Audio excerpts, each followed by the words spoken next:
Hasta que es selectivo, se va la luz solamente a los tomacorrientes, los computadoras de pared. Doctor, hemos comprado... Ya, sí, eso. Les hago una parte de intro teórica de lo que necesito que tengan claro, que sepan. De ahí trabajamos netamente con la muestra, que va a ser más con muestra, porque como no hay imagen, hay que trabajar más con muestra. Un favor, ciérralo la puerta.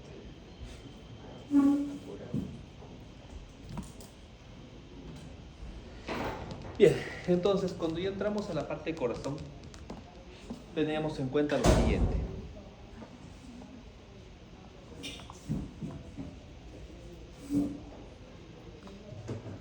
Tenemos en cuenta lo siguiente. Uno, que el corazón funciona como una doble bomba. Es una bomba de succión y es una bomba de eyección.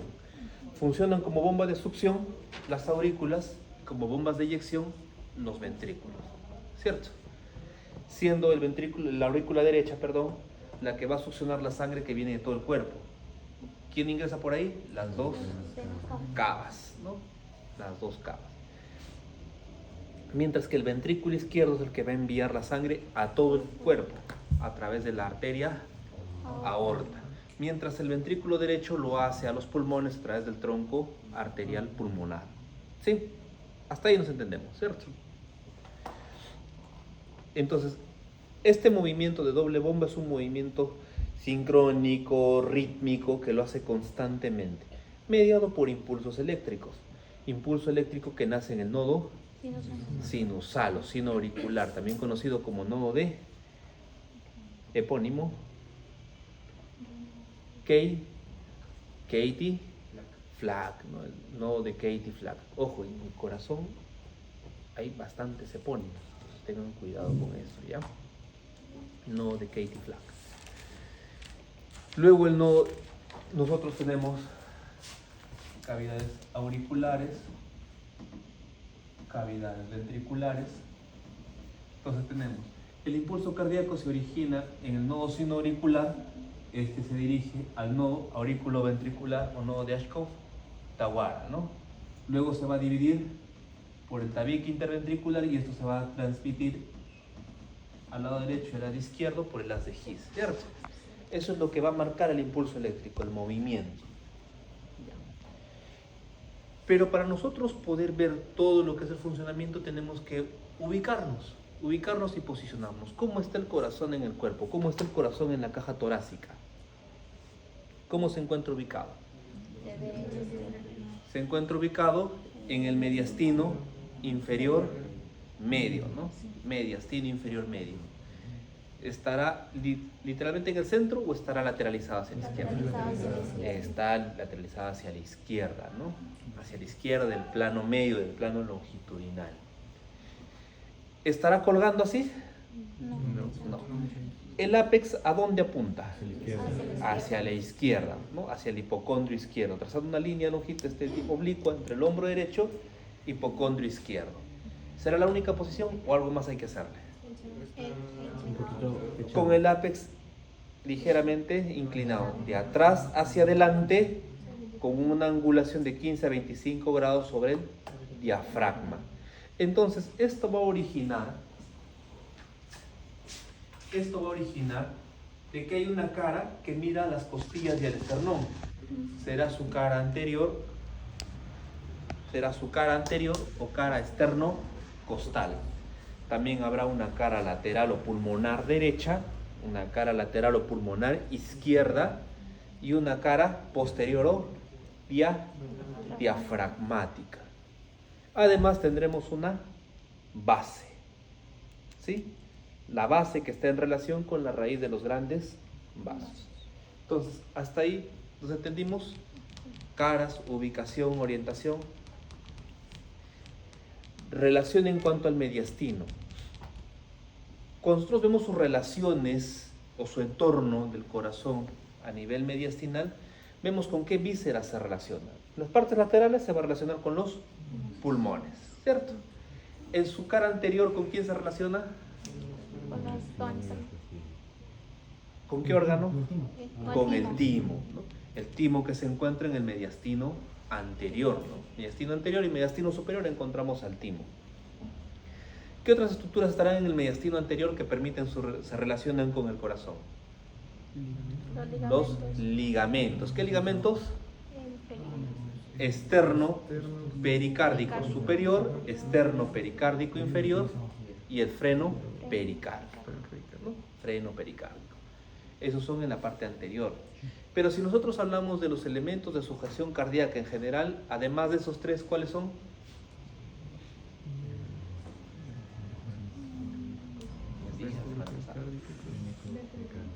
Vértebro pericárdico y las raíces de los grandes vasos.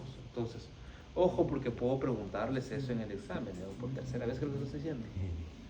¿Cuáles son los elementos de sujeción cardíaca? O la pregunta puede ser, ¿cuáles son los elementos de sujeción cardíaca ubicados en el espacio mediastinal inferoanterior? ¿Ya? Entonces tengan cuidado con eso. ¿Qué más tenemos que tener en cuenta en la parte mediastinal? Cuando nosotros dibujamos nuestro mediastino superior, ¿no? Nuestro mediastino inferior, dibujamos acá nuestro mediastino medio, dijimos, el borde o límite superior, ¿quién lo origina? La línea imaginaria que se traza entre quiénes? Entre el ángulo de Lois y el espacio intervertebral entre T4 y T5. Su borde inferior, ¿quién lo hace? ¿Quién lo forma? El diafragma. ¿Cualquier parte del diafragma? No. La cúpula diafragmática. La cúpula diafragmática. Mediastino medio, cúpula diafragmática. ¿A qué nivel vertebral lo encontramos esto? T9. Ojo, mediastino medio y mediastino anterior tienen una inserción más alta, están entre T9 y T10, mientras que el mediastino posterior lo hace mucho más abajo, T12. ¿Por qué? Porque el diafragma en sus pilares posteriores tiene una inserción mucho más baja. ¿Sí? Hasta ahí estamos entendiendo, ¿no? Entonces, tenemos relaciones, corazoncito, sus relaciones anteriores con el timo, con sus ligamentos, ¿no? Con sus ligamentos, relaciones posteriores con su ligamento vértebro-pericárdico, relaciones mediales con sus raíces de los grandes vasos,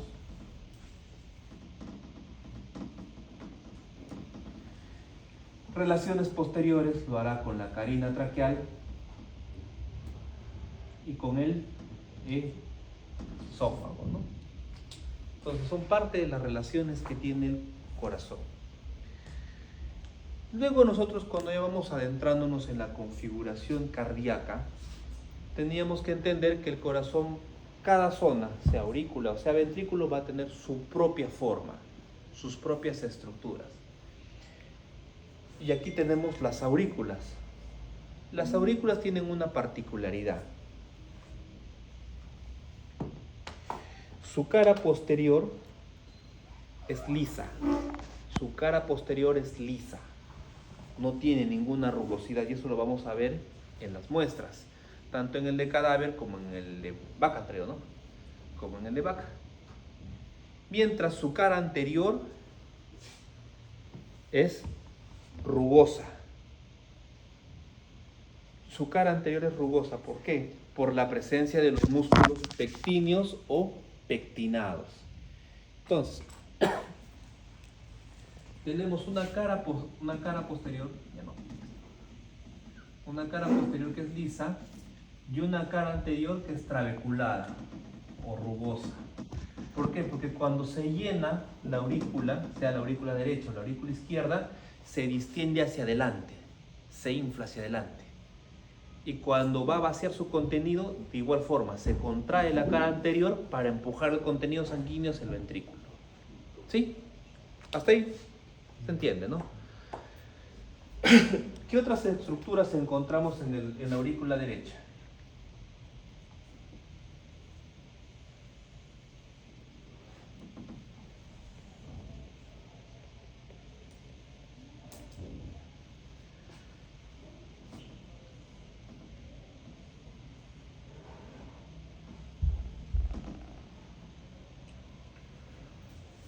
encontramos las dos venas cavas, ¿cierto?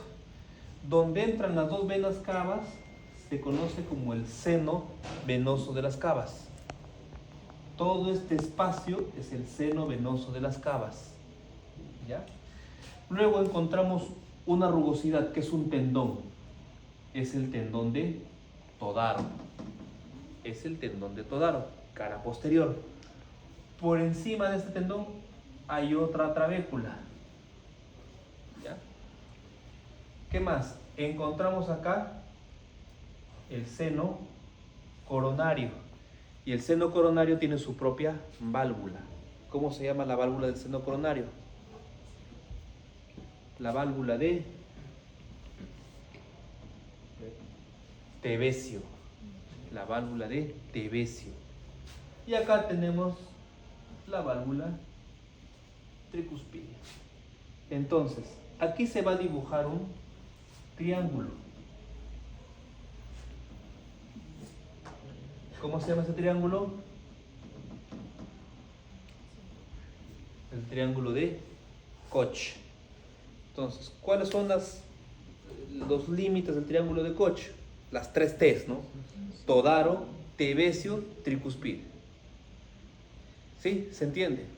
Todaro, Tevesio y la tricúspide son los que te van a formar el triángulo de Koch.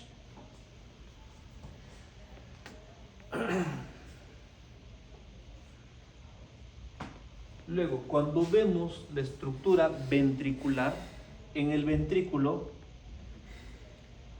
¿alguien tiene un plumón de pizarra? Este ya no da más.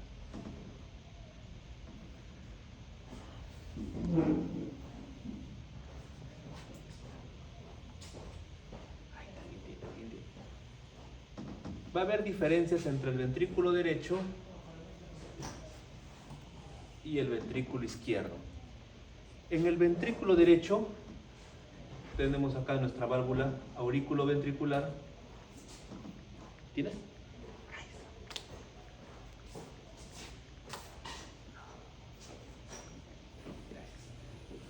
Entonces tenemos nuestra válvula auriculoventricular derecha. Vamos a tener la presencia de músculos. Se llaman músculos papilares. Los músculos papilares se van a clasificar de acuerdo a su distribución. 1, anterior, posterior y septal. O sea, pueden ser anteriores en la misma pared ventricular, posteriores en la pared posterior o trabeculares o de tabique, los que nacen en el tabique directamente. Eso es por su posición. Luego también se van a clasificar por sus características. Por sus características vamos a tener las de primer orden, segundo orden y tercer orden. Primer orden. Características. Tienen un borde de inserción en la pared ventricular. Tienen un borde libre. ¿Sí? Segundo orden. Tienen una inserción en la pared ventricular y tienen otra inserción en el tabique interventricular. Entonces, primer orden, segundo orden. Tienen una forma de un puente. Estas solo están presentes en el ventrículo derecho, no en el izquierdo, solo en el derecho. Y tienen la siguiente importancia. ¿Recuerdan cuando hablamos de esto, la conducción eléctrica del corazón? Cuando pasa por el tabique interventricular y se va a ir hacia el lado derecho, no baja hasta el ápex. Toma este músculo. Y por eso este músculo se conoce como banda moderadora o trabécula septomarginal. ¿Qué importancia tiene? Traslada entre sus fibras la rama derecha de las auriculoventricular, haz de His. ¿Sí? ¿Se entiende eso? ¿Sí? ¿Se entiende? Al lado izquierdo no vamos a tener esto, por tanto acá las fibras sí llegan hasta el ápex y se distribuyen luego por sus fibras miocárdicas. ¿Correcto? Hasta ahí sí nos entendemos, ¿no? Y luego tendremos las de tercer orden. ¿Cuáles son las de tercer orden? Tapizan toda la pared ventricular. Tapizando tanto la pared anterior como la pared posterior. Tercer orden. ¿Qué otras diferencias hay entre estas tres? Que solo las de primer orden permiten la inserción de las cuerdas tendinosas. ¿Qué son las cuerdas tendinosas? Estas estructuras ligamentarias que van a permitir la apertura y el cierre de las válvulas. Estas van a dirigirse directo a la válvula y al momento de contraerse, abren. Se elongan, cierran la válvula. Entonces hacen que la válvula esté en esta posición, ¿no? Entonces una vez que se llena, una vez que se produce el llenado aurículo-ventrículo, esto se cierra para que esto pueda contraerse y expulsar la sangre hacia la arteria o al tronco pulmonar. Hacen ese juego. Ahora, las cuerdas tendinosas también pueden clasificarse como de primero, segundo y tercer orden. No se vayan a confundir. Hay músculos papilares. El que me mueve es la de primero. ¿Mm? El que hace esa apertura es el de primero. A ver. Músculos papilares, primero, segundo y tercer orden. No, tenemos músculos. Primero, segundo y tercer orden. Las de primer orden, a su vez, tienen inserciones para las cuerdas tendinosas. Segundo orden no, tercer orden no. Las cuerdas tendinosas, a su vez, se van a clasificar en primero, segundo y tercer orden. Solo las de primer y segundo orden nacen en el músculo papilar. Las de tercer orden nacen en el anillo de Haller. ¿Dónde está el anillo de Haller? Es el anillo que rodea o que le da la forma a la válvula aurículo-ventricular. ¿Sí? Y tiene una forma radiada. Estas son las cuerdas tendinosas de tercer orden. Entonces, retomamos. Músculo papilar de primer orden. Músculo papilar de segundo orden. Músculo papilar de tercer orden. Ahora, las cuerdas tendinosas de tercer orden son estas que van a estar acá, directo al anillo de Haller. Primer y segundo orden nacen acá, pero ¿dónde va a estar la diferencia? En su inserción en la válvula. Si tenemos la válvula, imaginemos, ¿no? Mi muñeca es el anillo de Haller.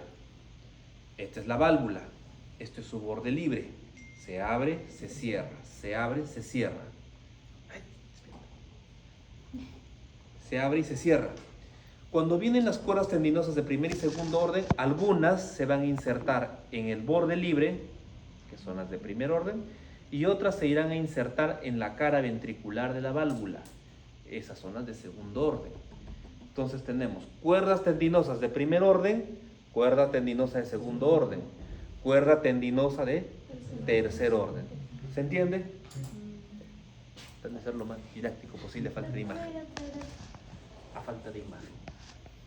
Entonces, hasta ahí nos entendemos con cuerdas. ¿Sí? Ya. Entonces, los ejemplos, no solo está la banda moderadora, también podemos encontrar en la pared posterior una pequeña elongación que va hacia arriba, como una,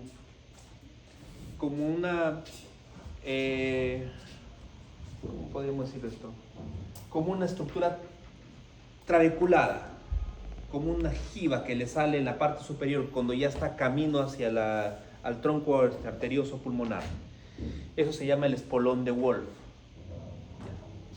Esto es el espolón de Wolf. ¿Qué otras estructuras podemos encontrar en el ventrículo derecho? En el ventrículo derecho vamos a encontrar una estructura papilar de primer orden, pero que en realidad es muy pequeña, ubicado en el tercio superior del tabique interventricular y que también va a generar sus cuerdas tendinosas. Esta se conoce como el músculo enano de Lancisi. Músculo enano de Lancisi. Músculo enano de Lancisi. Entonces, es importante que tengan en cuenta sus epónimos de estas estructuras, porque el Letariet en esta parte utiliza mucho epónimo, en la parte vascular, en la parte cardíaca. Igual, Y acá le envío al delegado delegada. Brian, no. Junior. Le envío a Junior las diapositivas, no solo de la clase, sino que le adjunté un adicional que es un resumen de los epónimos y las estructuras solo del Atarid. Ahí no le he puesto nada Moore. Son unos cuadros de resúmenes, es corto, pero es netamente el Atarid. ¿Ya? Sobre todo ahí están los epónimos más importantes, su importancia y para qué sirve. ¿Ya? ¿Hasta ahí nos entendimos? ¿Sí? Más o menos. Hace falta la imagen. Ahorita lo vamos a entender en el in vivo. Saca tu corazón, ponlo en la mesa.